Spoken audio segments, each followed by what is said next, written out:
Bonjour, je m'appelle Sarah et je suis responsable du marché francophone ici à Housing Anywhere.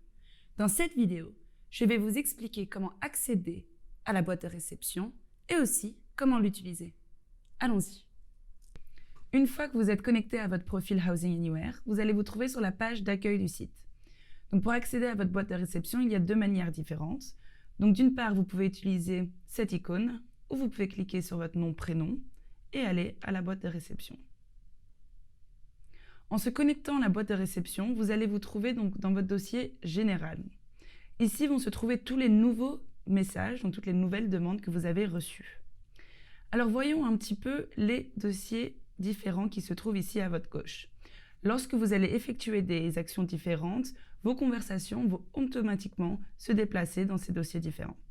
Alors premièrement, nous avons le dossier favoris et le dossier archivé. Ces deux dossiers différents vous permettent donc de faire un tri dans les messages que vous avez reçus. Donc par exemple, je vois que Antonio n'a pas de photo. Bon, j'aime pas trop son profil, donc je vais cliquer sur le pouce du bas et je vais archiver son message. D'un autre côté, Alicia a un profil très complet et c'est une jeune fille, et donc dans ce cas-là, c'est une colocation de filles. Donc, elle correspond exactement à ce que je veux, et pour ceci, je clique sur le pouce en l'air. Elle va se trouver dans mon dossier favoris. Allons jeter un petit coup d'œil. Donc voilà la conversation d'Alicia. Et de l'autre côté, voici la conversation d'Antonio. Alors, continuons. Nous avons aussi un dossier en attente. Ici se trouvent toutes les conversations où vous avez invité un locataire à réserver ou bien vous avez reçu une demande de réservation. Donc dans ce cas-là, vous voyez, j'attends la réponse d'Eva, donc j'attends son virement du premier mois de loyer. Elle a encore 48 heures, enfin 47 heures et quelques minutes pour l'effectuer.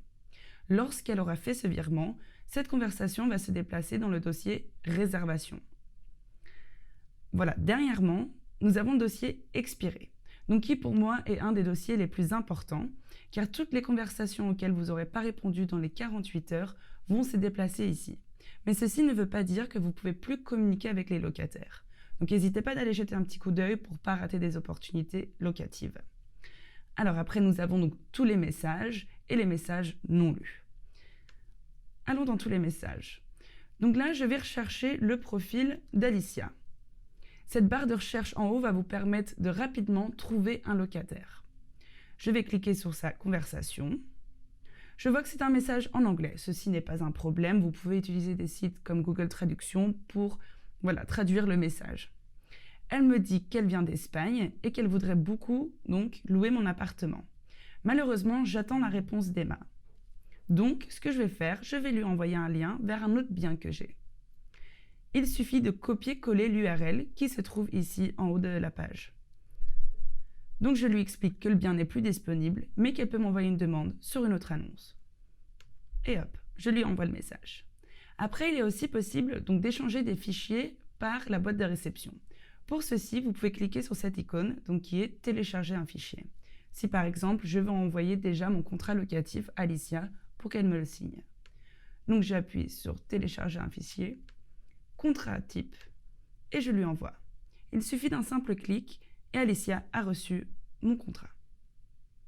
Comme vous avez pu le voir, utiliser et accéder à la boîte de réception est très simple. Si des questions persistent, n'hésitez pas à consulter le guide pratique qui se trouve dans la description de cette vidéo, de nous laisser une question en tant que commentaire auquel on répondra, ou bien de contacter l'équipe de support.